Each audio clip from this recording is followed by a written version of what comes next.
What if school shootings were no longer a commonality?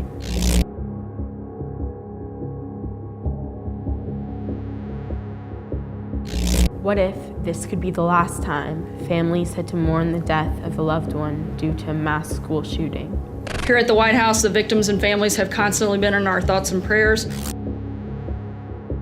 We've prayed for the recovery of those injured and for peace and comfort for the families of those who were lost. What if kids didn't have to die for our voices to be heard? And I think that it's really important that we come together now since adults are not doing it for us. This is our fight now because you messed it up so badly. To the President, prove to me you value the lives of the people you swore to protect more than you value income from the NRA.